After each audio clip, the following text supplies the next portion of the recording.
កាលពីល្ងាចថ្ងៃទី24ខែធ្នូឆ្នាំ2025ព្រះសង្ឃយាយជីតាជីសិល្បកររួមទាំងប្រជាពលរដ្ឋក្មេងចាស់ប្រុសស្រីទូទៅជាច្រើនពាន់នាក់បាននិមន្តនិងអញ្ជើញជួបជុំគ្នានៅសួនច្បារព្រះអង្គជ័យព្រះអង្គចំក្នុងក្រុងសៀមរាបដើម្បីចូលរួមនៅក្នុងព្រឹត្តិការណ៍ដើរដោយជើងទទេដើម្បីសន្តិភាពចលនាមហាជននេះមានគោលបំណងសំខាន់គឺផ្ញើសារដ៏មានអត្ថន័យទៅកាន់សហគមន៍អន្តរជាតិនិងពិភពលោកជាពិសេសជនបរទេសនិងភ្ញៀវទេសចរនៅក្រុងសៀមរាបថាកម្ពុជាស្រឡាញ់សន្តិភាពសេចក្តីថ្លៃថ្នូរនិងការពារជីវិតមនុស្សលោកស្រីជាពេជ្រមកពីខេត្តសៀមរាបក៏ដូចជាអ្នកចូលរួមដទៃទៀតបានពោលថាកម្ពុជាមិនត្រូវការសង្គ្រាមទេលោកស្រីបន្ថែមថាការដើរដោយជើងទទេនេះមិនត្រឹមតែចង់ឲ្យពិភពលោកបានដឹងថាកម្ពុជាត្រូវការសន្តិភាពប៉ុណ្ណោះទេប៉ុន្តែក៏ចង់រំលឹកទៅដល់ឧបការៈគុណរបស់បុព្វបុរសខ្មែរដែលជាអ្នកស្នេហាជាតិបានលះបង់សាច់ស្រស់ឈាមស្រស់ដើម្បីការពារទឹកដីផងដែរអ្វីដែលពួកយើងធ្វើនៅក្នុងពេលបច្ចុប្បន្ននេះគឺទី1គឺយើងក៏ចង់ដឹងគុណដល់បុព្វបុរសយើងដែលបានលះបង់នៅសាច់ឈាមស្រស់ដើម្បីការពារទឹកដីហើយដើម្បីនឹងឧទ្ទិសកុសលឬក៏ចម្រើនពធដើម្បីឲ្យពួកគាត់ទាំងអស់គ្នាបានសុខសប្បាយព្រោះយើងទាំងអស់គ្នាគឺពោពេញទៅដោយទុក្ខកង្វល់ខ្លាំងមែនទែនដូច្នេះហើយយើងត្រូវការសន្តិភាពខ្លាំងណាស់ព្រោះយើងគឺជាប្រជាជនដែលមិនដែលចេះឈ្លានពានអ្នកណាទេអញ្ចឹងហើយទាមទារឲ្យពិភពលោកបានទទួលស្គាល់ថាប្រជាជនខ្មែរយើងគឺអត់ត្រូវការសង្គ្រាមទេយើងត្រូវការឲ្យពិភពលោកជួយក្នុងការរកសន្តិភាពដើម្បីជូនប្រទេសកម្ពុជាផងព្រោះឲ្យសៀមបំពេញចាចឹងហើយសូមឲ្យពិភពលោកទាំងអស់រកសន្តិភាពឲ្យខ្មែរយើងជាក្រុមព្រះយោគីវចរតែងតែឧទ្ទិសតែងតែប្រាថ្នាតែងតែឧទ្ទិសកុសលនេះដល់ពិភពលោកទាំងមូលសូមឲ្យពិភពលោកទាំងមូល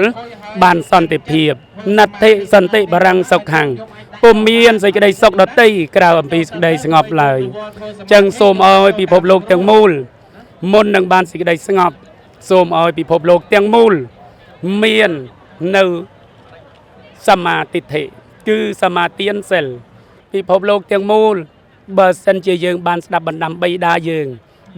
យើងទុកធម៌5នេះជាគ្រឹះនេះជាឫសនៃសន្តិភាព Cambodian need peace កញ្ញានីមនីនាថដែលជាអ្នកដឹកនាំព្រឹត្តិការណ៍ដើរដោយជើងទទេដើម្បីសន្តិភាពបានបញ្ជាក់ប្រាប់បណ្ដាញព័ត៌មាន AMS ថាការដើរដោយជើងទទេគឺជាការបង្ហាញនូវស្មារតីសាមគ្គីជាតិខ្មែរតែមួយនិងសេចក្តីស្រឡាញ់យ៉ាងជ្រាលជ្រៅបំផុតចំពោះប្រទេសជាតិនិងប្រជាជនប្រជាពលរដ្ឋខ្មែរសូមបង្ហាញជាសាធារណៈនូវការឈឺចាប់និងព្រួយបារម្ភយ៉ាងខ្លាំងចំពោះអំពើខុសខើរបស់ក្រមយោធាថៃនិងសកម្មភាពឈ្លានពានពីភាគីថៃដែលបានរំលោភលើអធិបតេយ្យភាពនិងបូរណភាពទឹកដីកម្ពុជា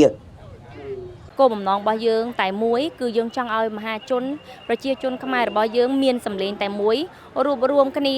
ជាមួយនឹងរាជរដ្ឋាភិបាលកម្ពុជាហើយដើម្បីឲ្យពិភពលោកបានឃើញថាប្រជាជនកម្ពុជារបស់យើងគឺចង់បានសន្តិភាពហើយហេតុអីបានយើងមានក្បួនដើរចាកាន់ផ្កាឈូកហើយដើរនៅជុំវិញផាប់សេត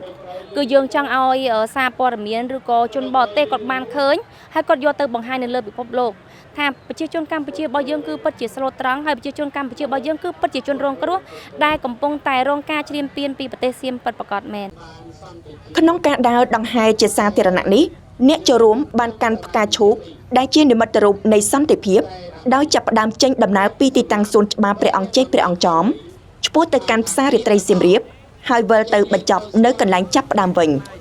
បន្ទាប់ពីព្យុហយាត្រាដើរដើម្បីសន្តិភាពរៀបចំនៅភ្នំពេញដោយសហភាពសហព័ន្ធយុវជនកម្ពុជាការដើរដោយជើងទទេនៅសៀមរាបគឺជាព្រឹត្តិការណ៍អហិង្សាដ៏ធំមួយទៀតដើម្បីនាំសម្លេងរួមរបស់ប្រជាពលរដ្ឋទៅកាន់ពិភពលោកថាកម្ពុជាត្រូវការសន្តិភាពទន្ទឹមនឹងគ្នានេះផងដែរព្រឹត្តិការណ៍ដើរដោយជើងទទេដើម្បីសន្តិភាពគឺជាការបញ្ជាក់ពីឆន្ទៈដ៏មុតមម